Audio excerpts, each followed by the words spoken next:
Students, हम chapter read कर रहे थे जलवायु।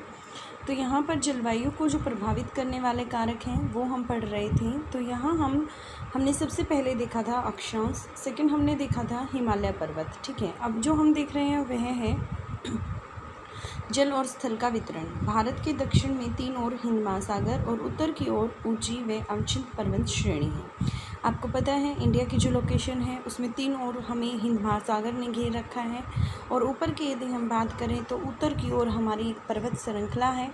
स्थल की अपेक्षा जल देर से गर्म होता है और देर से ही ठंडा होता है।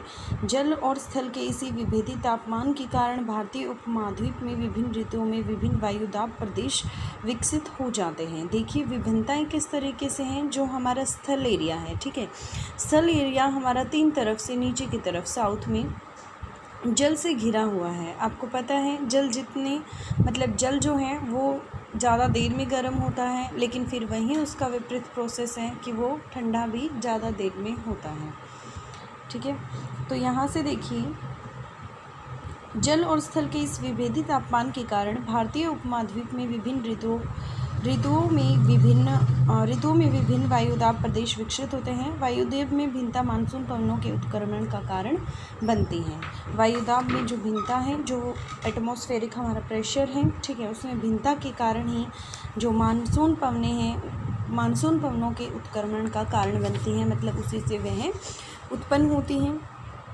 उसके बाद देखिए नेक्स्ट क्या कहता है, समुद्र तट से दूरी, लंबी तटरेखीय रेखा। ठीक है, नियर अप्रॉक्स 7000 के आसपास 7516 किलोमीटर हमारी तटीय रेखा है।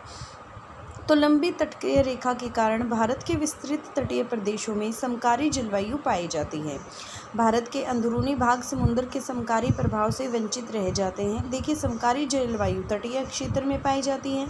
जब मैं भारत के अंदरूनी क्षेत्र की बात करूं तो वो समकारी जो प्रभाव है उससे वंचित रह जाते हैं। ऐसे क्षेत्रों में विषम जलवायु पाई जाती है।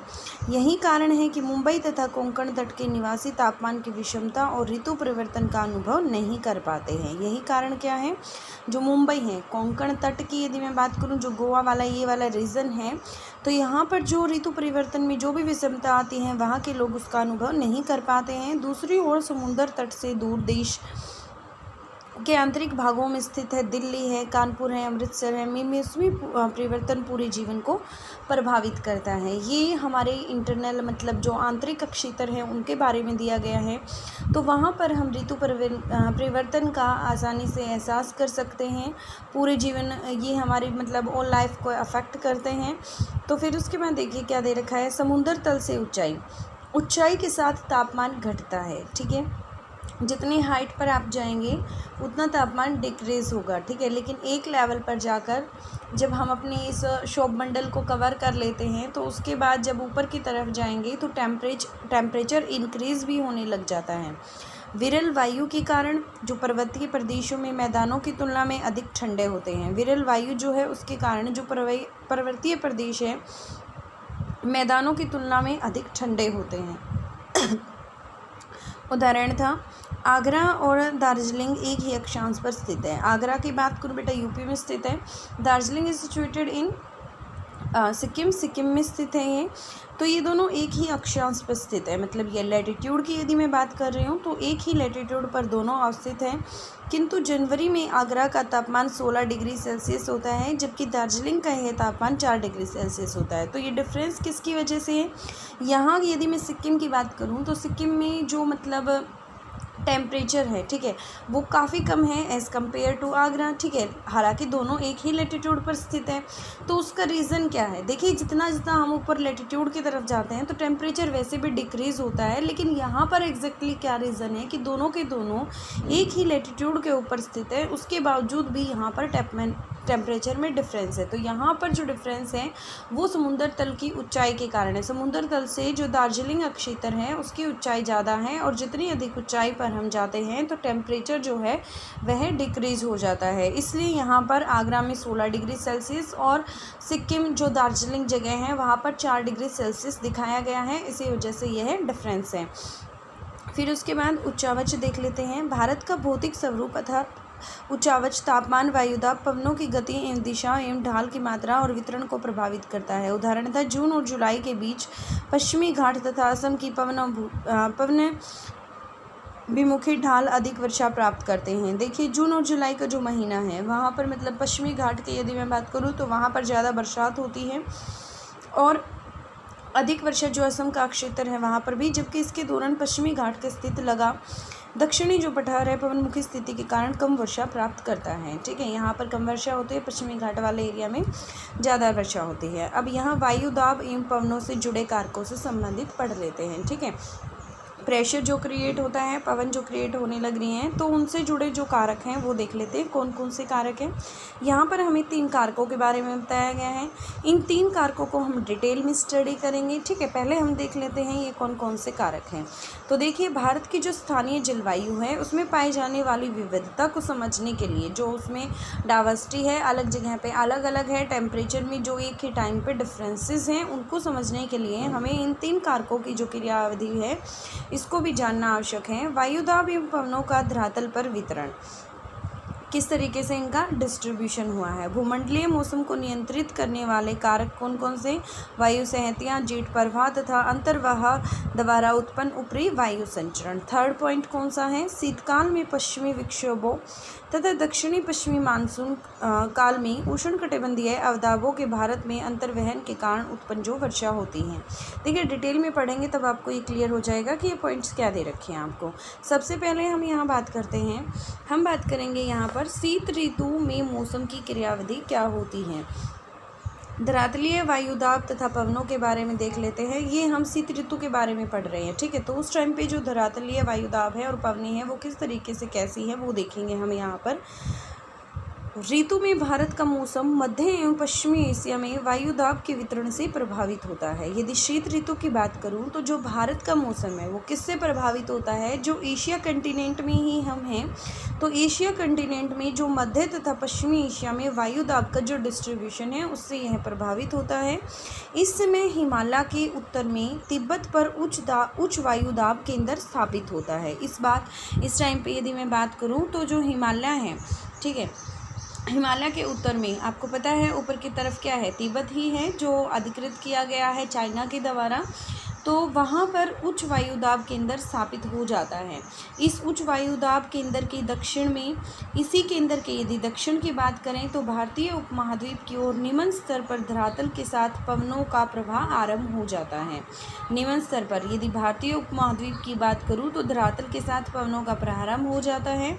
मध्य एशिया की उच्च वायुदाब केंद्र से बाहर की ओर चलने वाली धरातलीय पवनें भारत में शुष्क महाद्वीपीय पवनों के नाम से पवनों के रूप में पहुंचती हैं। देखिए मैंने अभी आपको स्टार्टिंग में ही क्लियर किया कि जो भारत है, ठीक है, उस पर जो इफेक्ट पड़ रहा है, जो वो प्रभावित हो रहा है, किससे प्रभावित हो रहा है, मध्य और पश्चिमी एशिया में जो वायुदाब है उससे। ठीक है, शीत ऋतु की यदि मैं बात करूं तो उस टाइम पे यहाँ पे जो मतलब वायुदाब है वो काफ़ी ज़्यादा होता है और उसी से जो हमारी धरातलीय पवनें हैं वे प्रभावित होती हैं और इन्हीं धरातलीय पवनों को भारत में शुष्क महाद्वीपीय पवनों के रूप में ये भारत में पहुंचती हैं।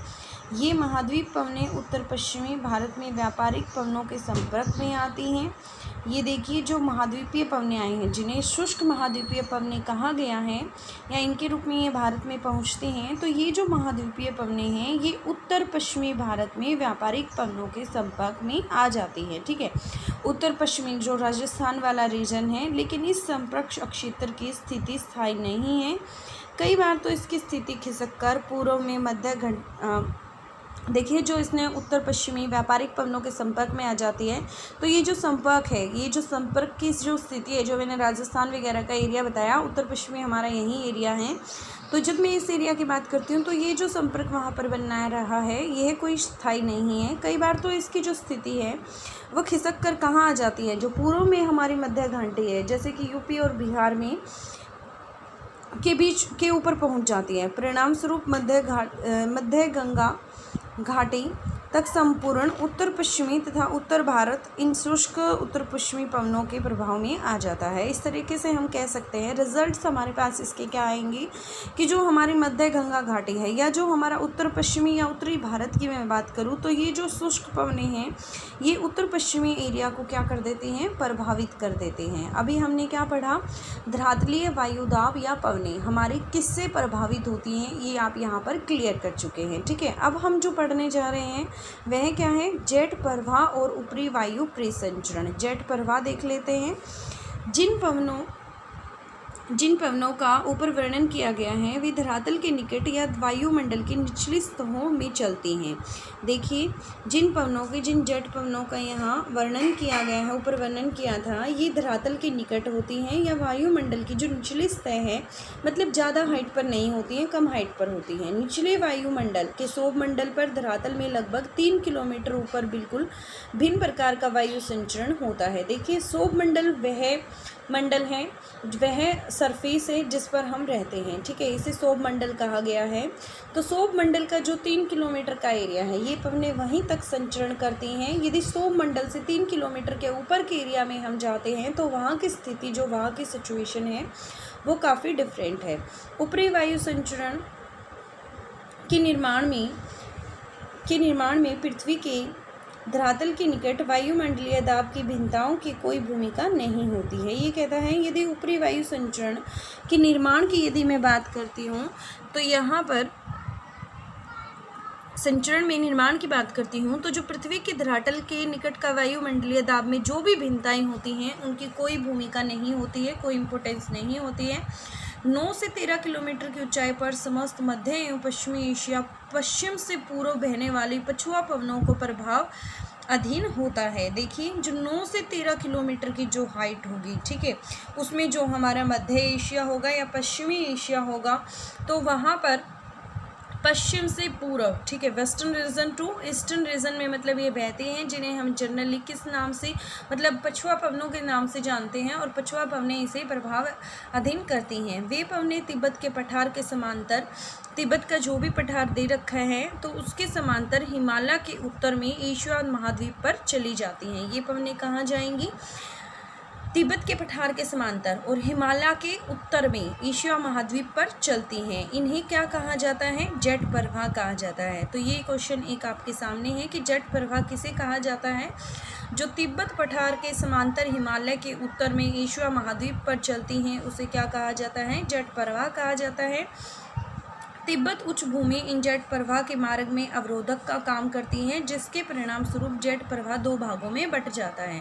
तिब्बत का क्या है, एक पठार है, तो वहाँ पर जो उच्च भूमि है तो वो इन जो जेट प्रवाह जो हो रहा है उसके रूप में अवरोधक, मतलब बीच में बाधा उत्पन्न हो जाती है, जिससे जो जेट प्रवाह है वो 2 भागों में विभाजित हो जाती है। एक शाखा तिब्बत के पठार के उत्तर में बहती है, जो तिब्बत का पठार है उसके उत्तर में, और दूसरी जो शाखा है वह जेट प्रवाह की दक्षिणी शाखा हिमालय के दक्षिण पूर्व की ओर बहती है। ठीक है, इस दक्षिणी शाखा की औसत स्थिति फरवरी में लगभग 25 डिग्री उत्तरी अक्षांश के ऊपर होती है, 25 डिग्री के ऊपर होती है, तथा इसका दाब जो है वह 200 से 300 मिलीबार होता है। ऐसा माना जाता है कि जेट प्रवाह यही दक्षिणी शाखा भारत में जाड़े के मौसम पर महत्वपूर्ण प्रभाव डालती है। ठीक है, जो यही मतलब जो दाब प्रभाव हमारे जेट प्रवाह जो आ रहा है वही हमारे जाड़े के मौसम में मतलब हम पर प्रभाव डालती है।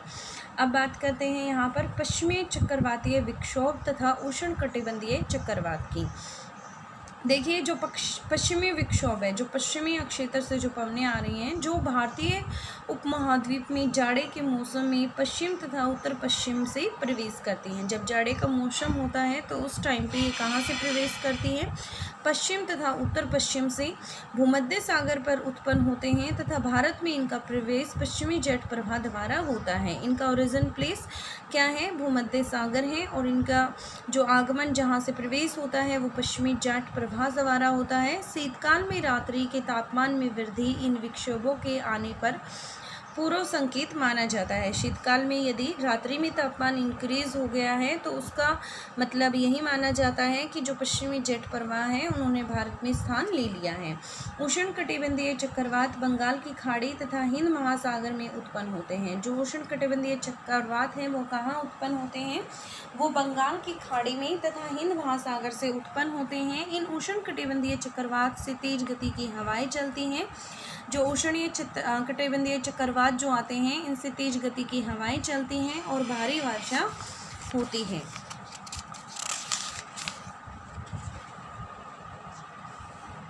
ये चक्रवात तमिलनाडु, आंध्र प्रदेश और उड़ीसा के तटीय भागों पर टकराते हैं। मूसलाधार वर्षा और पवनों की तीव्र गति के कारण ऐसे अधिकतर चक्रवात अत्यधिक विनाशकारी होते हैं। क्या आपने दूरदर्शन पर प्रसारित मौसम रिपोर्ट में इन चक्रवातों की चाल को देखा है? ठीक है, आज आपने क्या पढ़ा है? आज आपने सारा टॉपिक क्लियर किया है। किसका टॉपिक क्लियर किया है बेटा? शीत ऋतु में जो मौसम की क्रियाविधि होती है वो आपने यहाँ पर रीड किया है। कल जो हम पढ़ेंगे वो यहाँ पर क्या स्टडी करेंगे? ग्रीष्म में जो मतलब गर्मी के मौसम में जो क्रियाविधि होती है उसके बारे में हम यहाँ पर अध्ययन करेंगे। ठीक है।